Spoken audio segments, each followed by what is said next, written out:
Magandang umaga po sa inyong lahat. Nais ko pong batiin ang bawat isa sa inyo at welcome po muli sa ating pong live streaming, sa ating pong morning meditation. Una po sa lahat, nais ko pong batiin ang aking pong napakabait na ate, na kapatid, si Ate Ming sa kanya pong kaarawan ngayong August 10 sa ah, kanya pong kaarawan, aking pong dalangin nawa patuloy na ibuhos ng Panginoon ang kanyang biyaya, mga kalusugan, at pag-iingat at paggabay sa kaniya. At salamat sapagkat maluwalhati po siyang nakarating dyan sa Pilipinas. At muli po, binabati ko ang Ate Ming ko dyan sa Olongapo.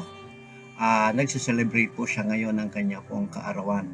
Magpapansit naman kayo dyan! Okay, good morning din po kay Ate Emma, dyan po sa Baleares, Spain. Kasama si Kilakwe Sani at ang kanya pong mga anak. Okay, good morning din po kay Madam Wilhelina Alexander, dyan po sa Masinloc. Pagaling kayo, ma'am. Kumusta na pakiramdam nyo? Ang trangkaso, masarap yan, yung salabat at saka lemongrass with lemon. Gawin pong pinaka iced tea or kaya hot and cold, pwede po yan. Okay, good morning din po kay Madam Lorette dyan po sa good morning and good afternoon dyan po sa LA area. Kasama sila Jerry at sila Jamie at ang kanya pong pamilya. Good morning din po kay Manong Uro dyan po sa Kamanggahan. Kumusta naman Okay, miss namin kayo sa ating pong live streaming at salamat sapagkat patuloy ang kalakasan at ang biyaya ng Panginoon sa bawat isa sa atin. Good morning din po si Madam Sara L. Bangkol, kasama po ang kanyang kasamahan dyan sa Asisco Company. Sila po yung nanonood sa ating pong live streaming at binagabati ko po ang inyo pong mga pinuno magmula po sa inyong mga CEO hanggang sa dyan po lahat na nanonood sa akin sa Asisco. Wala na pong pinili kasi hindi ko po kilala yung mga pangalan. Okay, good morning din po kay Madam Aids Delior dyan po sa Bani. Good morning din kay Ate Baby. Salamat na kahit paano nagkakapangusap tayo at nagkakabalitaan. Okay, good morning po kay Madam Edith Eben dyan po sa sa Wakon. Good morning po. Good morning, Madam Resty. Marie, si Madam Resty Marie RP Alcala. Dyan po sa Prince of Puerto Princesa, Palawan. Salamat at nakakasama namin kayo kahit na hindi kayo nakakasabay sa live streaming.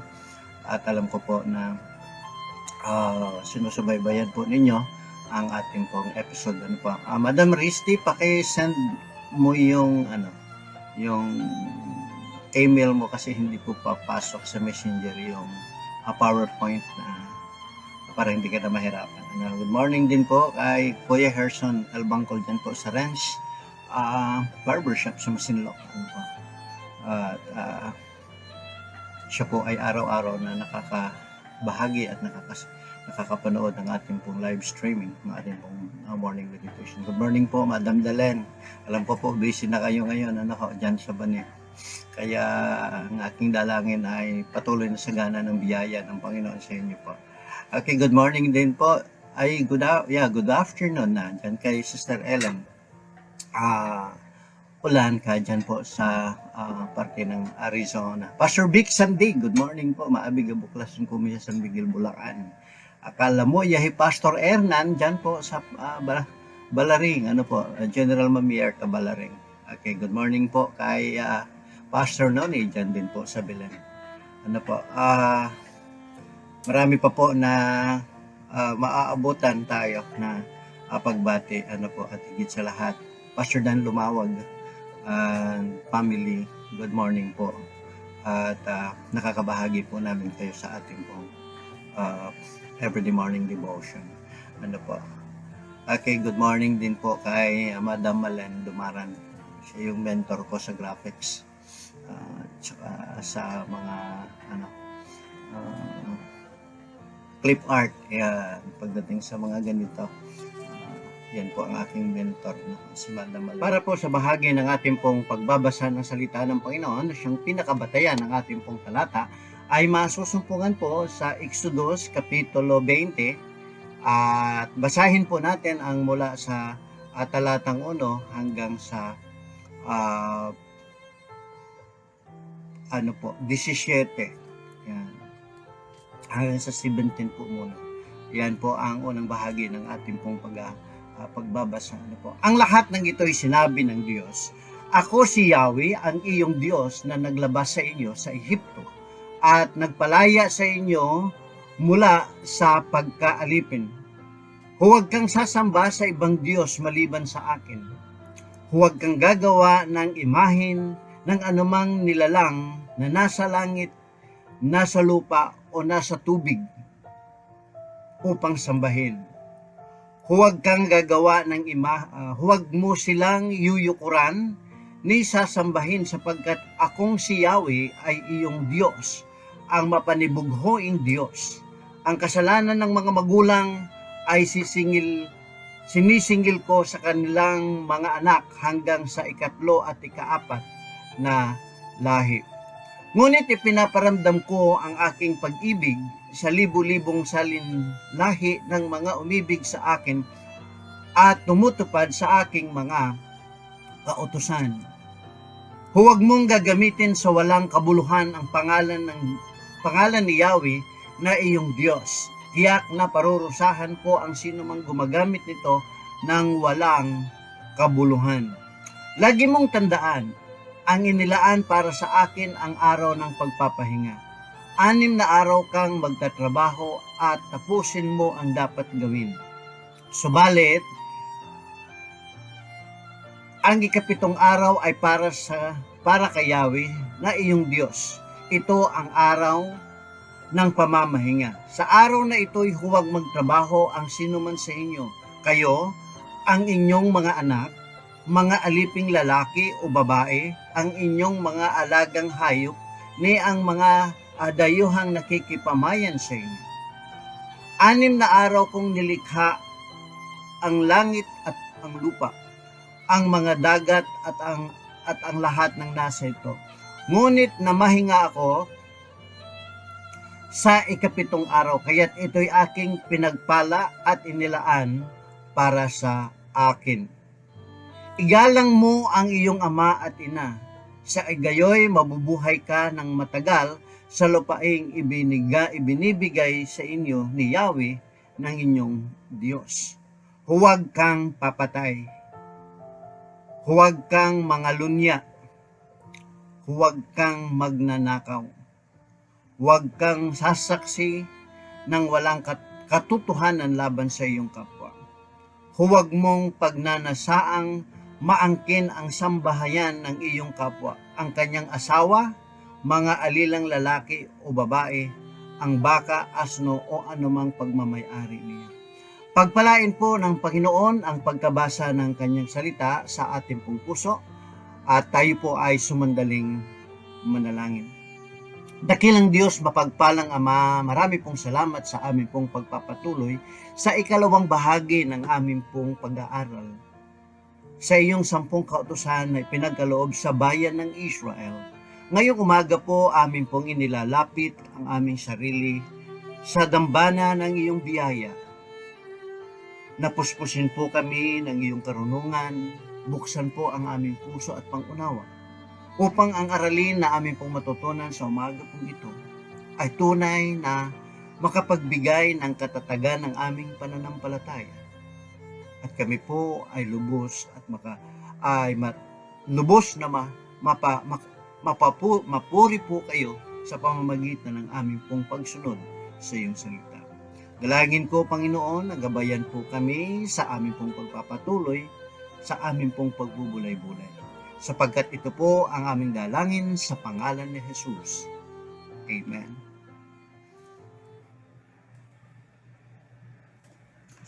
Sa ating pong pagpapatuloy ng ating pong pag-aaral, ay nais ko pong ipaalaala sa inyo kahapon sa ating pong napag-aralan na ipinaalaala ng Diyos sa bayan ng Israel kung gaano po ang kanyang pagmamahal at kung paano po ang kanyang pag-aaruga at pag-iingat sa kanyang bayang Israel na kung saan sila po ay pinalaya ng Diyos mula sa mga kamay ng nag-aalipin sa kanila doon sa Ehipsyo. At pinaalaala ng Diyos kung gaano po kahalaga sila sa Kanya. Nakatulad po ay nahalintulad ng Diyos ang Kanyang pagligtas o pagpapalaya sa Kanyang bayan ay katulad ng isang agila na Kanyang iningatang inilipat ang Kanyang mga inakay at doon po ay napakalinaw ang kapahayagan ng Diyos ng Kanyang kapangyarihan. At ang mga bagay na ito ay Kanya pong ipinaalaala sa kanila na dapat ang bayan ng Israel ay lubos na magtiwala at sumunod o tumalima sa Kanyang mga alituntunin sapagkat para sa mga sandali na Kanyang ipagkaloob ang Kanyang mga kautusan ay nahahanda po sila o nahahanda po nilang tanggapin ito. Makikita po natin sa pangalawang bahagi ng ating pong pag-aaral ay ang kautusan. Ang kautusan na kung saan una, sabi niya, una ang Diyos, no other gods before me. Diyan sa chapter 3 ng 20 kapitulo 20, talatang 3. Sabi niya, una po sa lahat ay Diyos. Sabi niya, no other gods before me. Sa makatuwid, ito ang unang ipinakita ng Panginoon sa kanila o ibinigay ng Panginoon sa kanilang katotohanan. Na sabi niya, no other gods. Number 2, sabi niya, no compromise. Sabi niya, not make graven images or in any likeness. Ang sabi niya, huwag kayong gumawa o huwag kayong sumamba sa Diyos-Diyosan o anumang mga bagay na ginawa at nilikha ng ayon man sa mga wangis na mayroong nilikha ng Diyos sa sanglibutan. Pag sinabi mong graven images or anything that is any likeness of it, that means anuman po katulad ng mga ginawang kamay o ginawa ng tao. Bakit? Sapagkat ang sabi ng Diyos, siya ay mapanibughoing Diyos. So ayaw niya. Kaya po dito kapatid, dito natin masubok ang tunay nating pananampalataya. Now, pag sinabi natin no compromise, no other gods, now, ang ano pang ibig sabihin nito? Ano man pong mga bagay, ito man po ay nilikha, tinatha, o ginawa, o anumang mga bagay sa sanglibutan na naging kahalili natin sa pagbibigay prioridad sa Diyos, iyan po ang ibig sabihin ng Diyos-Diyosan. Sabi ng Panginoon, huwag kayong mag-compromise sa ganon. Huwag niyong ibigay ang iyong sarili para kayo ay masilo nung mga bagay na nilikha na minsay nagkakaroon ng kapangyarihan at gumagawa ng milagro upang tayo po'y linlangin. Matatandaan po natin maging kahit si Satanas ay kaya niyang gayahin ang katulad ng Diyos. So sabi niya, no other gods before me, do not make graven images in any likeness. Sabi niya, pure mind and pure speech. Not take the name the Lord in vain. Pangalawa, ang sabi niya po dito, o pangatlo, yaong pong dalisay na kaisipan at pananalita. Lahat ang pang-ibig sabihin, ang bawat mamutawi o lalabas sa ating pong mga bibig ay yaong pong nakapagbibigay luwalhati sa Panginoon at huwag ho nating gamitin ang pangalan ng Panginoon sa walang kabuluhan. Papansin nyo minsan, pag nabibigla tayo, nagiging palasak ang kasabi, ay Diyos ko. Kakakita ka ng mga malalambot ang katawan. I just could die. Di ba? Iyan po ay isa sa 10 utos o napaloob sa 10 utos na kailangang sundin ng tao. Kailangan ang ating pong mga pag-iisip ang ating pong pananalita, yung mga lumalabas at namamutawi mula sa ating puso na siyang nabibigkas ng ating bibig, ay hindi po natin dapat gamitin ang pangalan ng Panginoon sa walang kabuluhan. Minsan kasi po, nagiging common sa atin. Palasak na ba yung paggamit ng salita ng Panginoon? Ito pong mga kautusan na ito, ito po yun ngayon sa sabihin natin na maihahalin tulad natin sa tinatawag natin saligang batas. Kung sabaga sa bansang Pilipinas, mayroon tayong saligang batas o constitution. O maging sa mga churches natin, yung mga modern churches, may mga saligang batas di ba? Ito po yung 10 kautusan ng Panginoon, yung kanyang mga alituntunin na napapaloob dito sa 10 utos. Tandaan po natin, mapanibughuin ng Diyos. Kaya ayaw niya na magkaroon tayo ng higit na prioridad kaysa sa Kanya. At ayaw din po ng Panginoon na gamitin ang kanyang pangalan na wala sa katuturan, walang kabuluhan. Kung hindi kinakailangan sa pamagitan ng kaalaman na natutunan natin sa ating pong pag-aaral araw-araw sa salita ng Diyos, ay magbunga po ito ng dalisay na kaisipan at malinis at maayos na pananalita. Kung ilagay po natin sa modernong panahon, ay mayroon po bagang etikita. May manners. Sapagkat minsan, nakikita po ang katangian ng tao, yung kanyang ugali, doon sa kung ano ang makikita natin sa kanya, sa kanyang pananalita, at sa kanyang mga pag-iisip.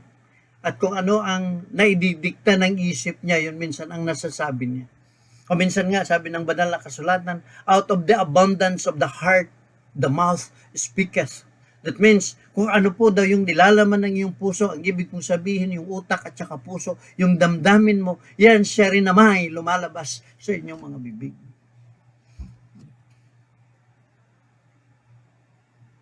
Minsan, yung pati pagmumura, na isasama pa ang pangalan ng Panginoon. Ang sagwa po. Sapagkat minsan, yung mga pagmumura, yung pagsumpa, cursing sa ating pong bibig ay siya rin naman ginagamit minsan minsan sa ganong uri ng pananalita na siya rin namang bibig na ginagamit natin para purihin ang Panginoon. Hari nawang hindi mangyari sa atin mga minamahal. Ang alin, ang paggamit ng salita o ang pangalan ng Panginoon sa walang kabuluhan. Pang-apat, sabi niya, worship God continually. And number 4, sabi niya, observe the Sabbath. That means, pag ito ay sinabi ng Panginoon na ipagnilin natin ang araw ng Sabat o yung pamamahinga, ang ibig niya pong sabihin ay ilaan po natin ang araw o ang ikapitong araw. Hindi lamang sa pamamahinga, kundi yan po din ang araw na kung saan ay ibinukod ng Panginoon upang sambahin natin siya. Dito po ay napapanahon na kung saan ang tao po ay hindi lamang nagpapahinga kung hindi kanila pong pinagningilay-ngilayan ang salita ng Panginoon. Sabi niya, lagi mong tandaan at ilaan para sa akin ang araw ng pagpapahinga. Sapagkat sabi ng Panginoon, sapagkat sinabi ng Diyos kay Moses para sa mga tao, sabi niya, 6 na araw kang nagtatrabaho at tatapusin mo ang mga dapat gawin. Subalit sa ikapitong araw ay para kay Yahweh o para sa ating pong Diyos. Ito ay araw ng pamamahinga. Ito ay araw na ito'y huwag magtrabaho ang sino man. Kung sinabi mong sino man, kahit yung ating pong mga anak, kayong ating pong kasambahay, maging yung mga hayop na ginagamit natin, ay dapat po pamamahingahin natin. Kahit nga po ang bukid ay pinapahinga ng Diyos para ah, makapag-produce o makapagbigay ng magandang ani. Susunod na anihan. Kaya po dito mahalaga, kapatid. Mahalaga, minamahal. Ang alin? Ang pagtalima at pagngilin sa araw ng pamamahinga. Alam niyo po, minsan, paglinggo, nandyan ang tukso eh. Nandyan yung trabaho na doble yung sweldo. Overtime yan eh. Di po ba? Overtime. Kaya,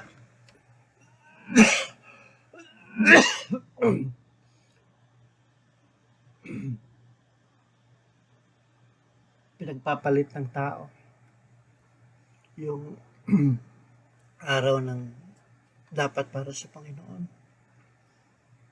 Kapatid, ang linggo, ang siyang pinaka-Christian Sabbath, iyan po ang pinakasabat ng mga mananampalataya. Sapagat hinango po yan sa banal na kasulatan na kung saan ang unang araw, yan po ay linggo. Nabuhay ang Panginoon Kristo mula sa libingan, mula sa kanyang pagkalibing sa tatpak, sa nung siya'y namatay para sa ating mga kasalanan. At pagkatapos po ng 3 araw, siya po ay nabuhay na maguli at iyan po ay tumama sa araw ng linggo. Kung kaya po tayo mananampalataya na nagkakaroon tayo ng pananambahan sa araw ng linggo. Huwag ho nating ipagpaliban. Yung mga gawaing bahay, pagdating po ng umaga ng linggo, iwasan na po natin. Kung hindi mo na malayan na tapos na at lumipas na ang mga oras at mga sandali. Ngunit hindi mo na paghandaan. Nakatagpuin ang Diyos sa kanyang bahay panalangin.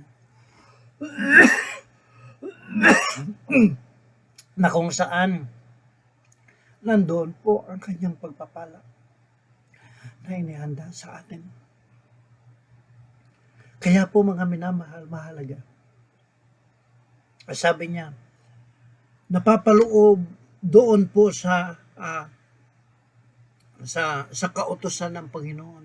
Inuna niya na sabi niya, dapat prioridad mo ang Panginoong mong Diyos. Huwag kang magkaroon ng ibang Diyos sa harapan ko. Maging inanyoan man o ginawa ng mga kamay. Ang sabi niya, at huwag mong gamitin ang pangalan ng Panginoon sa walang kabuluhan. Bakit? Sapagkat iyan po ay sagrado. Iyan po ay may kabanalan. At ang pangapat, sabi niya, dapat sambahin natin siya o patuloy natin siyang sambahin. Alam niyo po, hindi naman nangangahulugan. Medyo ito po ay medyo ilalim natin ng konti. Ano po?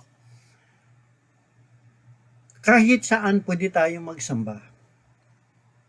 Tama, mali. Sapagkat ang Diyos ay kahit saan. God is everywhere. At sa makatuwid, pwede natin siyang sambahin kahit saan. Tama, mali. Tama po. Pero, mayroon pong itinangi ang Diyos ng isang lugar, iya't yan ang kanyang bahay-sambahan, na kung saan doon natin siya purihin, sambahin sa espiritu at katotohanan, sapagkat yaon pong lugar na yan ay itinakda ng Diyos para katagpuin natin siya. Sana po hindi nyo nakalimutan na bago po niya ibigay itong 10 utos kay Moses para sa mga tao, ay noon po sa nakalipas na kabanata, chapter 19, ay pinaghanda ng Diyos si Moses sa mga tao na sa loob ng 3 araw sila'y maghanda upang salubungin at siya ang Panginoon, upang salubungin ang Diyos sapagkat siya ay bababa sa bundok ng Sinai upang magpahayag at magpakita sa tao. Lalo tigit sa ating pong kapanahunan ngayon, mga kaibigan, mga kapatid ko sa Panginoon. Huwag ho nating pabayaan, sabi niya sa Hebrews chapter 10, verse 25, it says, huwag nating pabayaan ang pagkakatipon. Ito ho yung pagsamba, ito ho yung pagdako sa bahay panalanginan. dapat po sa panahon na itinakda ng ating pong iglesia, ng ating pong simbahan, ng ating pong Panginoon, ang pagpunta roon para katagpuin siya, una, sa midweek prayer meeting. Ito yung tinatawag natin midweek prayer meeting. Ito yung Miyerkules. Ito po kung saan atin dinadala ang ating pong kabigatan sa Panginoon. Ating pong dinadala ang lahat ng ating pasanin sa pamamagitan po ng ating pong pagpapahayag sa panalangin. Kaya nga po, tinawag ito na prayer meeting with God. At pagsapit po naman ng linggo, ay kaya kinakatagpo natin ang Diyos para sambahin siya, purihin sa lahat, sa 6 na araw na ginawa ng mga ginawa niya sa buhay natin, na kung saan una na panagumpayan natin ang kapangyarihan ng kasalanan, na panagumpayan natin ang bawat suliranin na ating pong nasasalubong sa buhay. Mga kabigatan, mga problema, samot-samong mga karanasan sa loob ng isang linggo, na kung saan nakita natin ang kamay ng Diyos ang siyang humawak sa atin.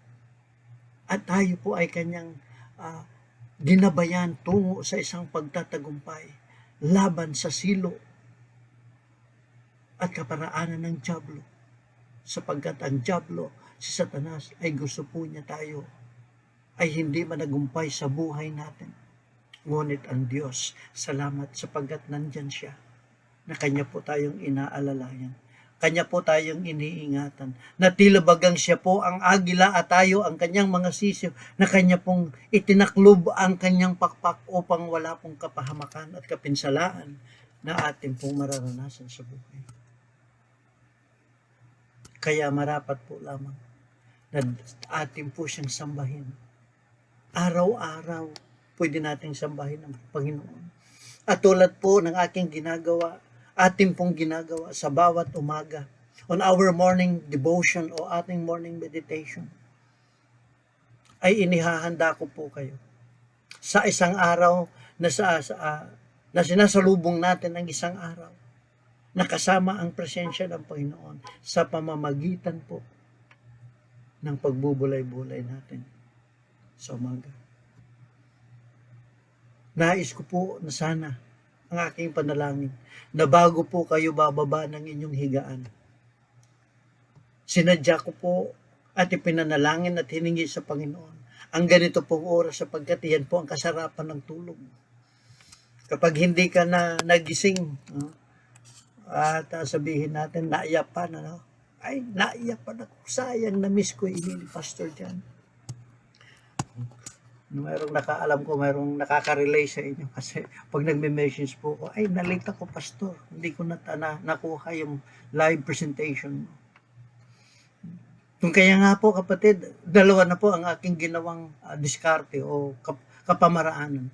Itong live streaming natin, makikita nyo po sa aking Facebook, sa aking mall, sa aking pong Facebook. Kung kayo po ay kaibigan ko sa Facebook, makikita po nyo ito. At pagkatapos, mayroon din po akong sinusubukan ko na po ngayon na i-upload sa YouTube. Magmula po kasi nung na pinapahinga ako ng doktor ng konting panahon, ay ginagawa ko po ito na recording at ipinapasok ko, pina-upload ko po sa YouTube at ipinapadala ko po sa inyo upang masundan po ninyo ang ating pong pag-aaral sa kada umaga. At sa bawat paggising nga po natin, sabi ko, ito po madalas niyong naririnig sa akin.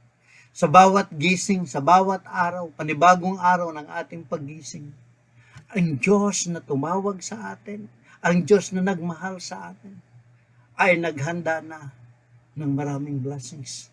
Kung kaya po sa pagbaba natin sa ating pong higaan, ay ating pong sama-samang salubungin ng Panginoon sa pamamagitan po ng ating pong daily morning devotion, kaalinsabay sa ating pong mga panalangin.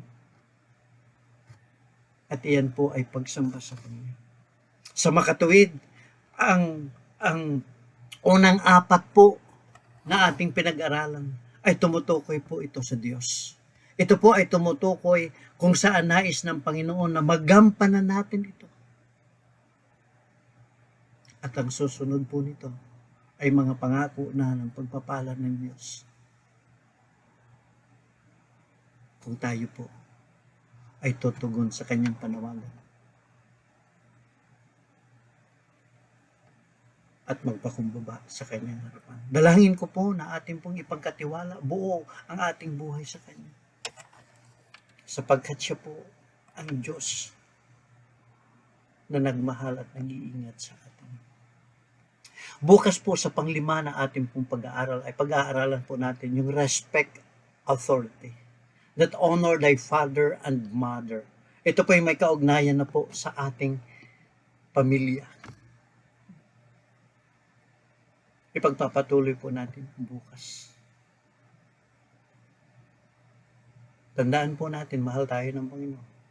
Nais ng Diyos na tayo po ay makatugon sa kanyang panawagan. Bigyan prioridad sa buhay natin ang Panginoon. Siya ang una sa lahat. Huwag tayong magkaroon ng ibang bagay maliban sa Diyos sapagkat siya mapanibugho ang Diyos. Huwag nating gamitin ang kanyang pangalan sa walang katuturan at higit sa lahat.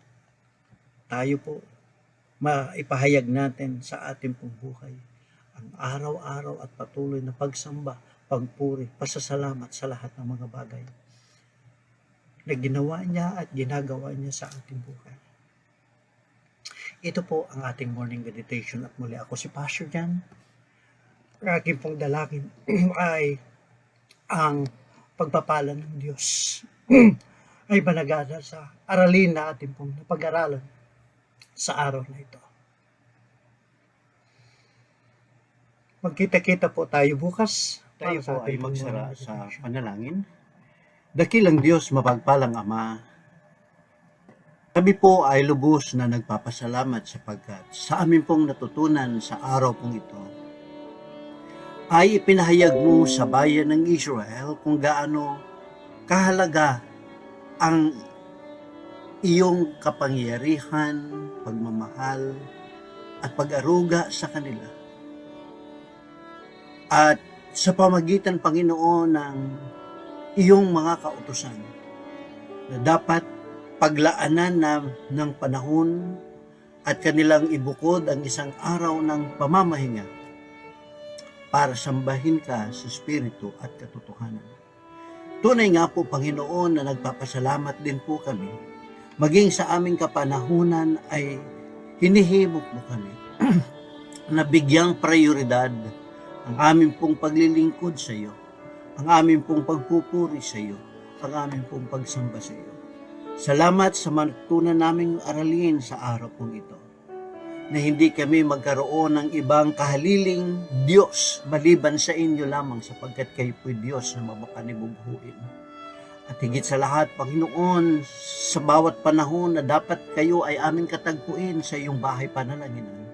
Dalangin ko po na bigyan kami ng lakas at sapat na biyaya upang malampasan namin ang mga magiging kahadlangan para sa amin pong pagsamba at pagpuri sa iyo. Higit sa lahat, dakilang Diyos, salamat po sa iyong patuloy na napagbubulay-bulayan naming salita na nagbibigay katatagan ng aming pananampalataya sa iyo. Dalangin ko po na puspusin po kami ng iyong banal na Espiritu upang maisapamuhay namin ang aralin ito. At ngayon sa walang hanggang pag-ibig ng Diyos Ama at ang biyaya ng Panginoong Kristo, ang pakikipisan, pang-aaliw at paggabay ng banal na Espiritu siyang sasaatin mula ngayon hanggang sa pagbabalik ng ating pong Panginoon na tagapagligtas sa pangalan ni Jesus. Amen. Magandang umaga po at muli magkita-kita po tayo bukas sa ating pong pagpapatuloy sa ikatlong bahagi ng ating pong pag-aaral sa 10 kautusan ng Panginoon na ibinigay niya sa bayan ng Israel. Ang aking pong dalangin ay sumainyo ang biyaya ng Panginoon at dalangin ko po na ang patnubay at pag-iingat niya ay ating pong madama sa araw po ito. Marami pong salamat.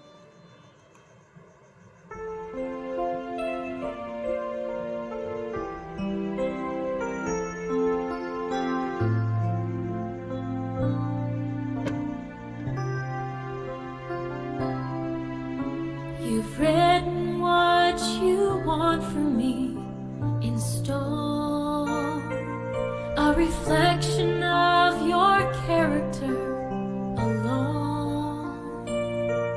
So I try to keep your laws without regrets, but I'm easily distracted and forget. So write them on my heart, seal them in my mind. The beauty of your law and grace combined remind me just how lovely your commandments are. So write them on the tablets of my heart.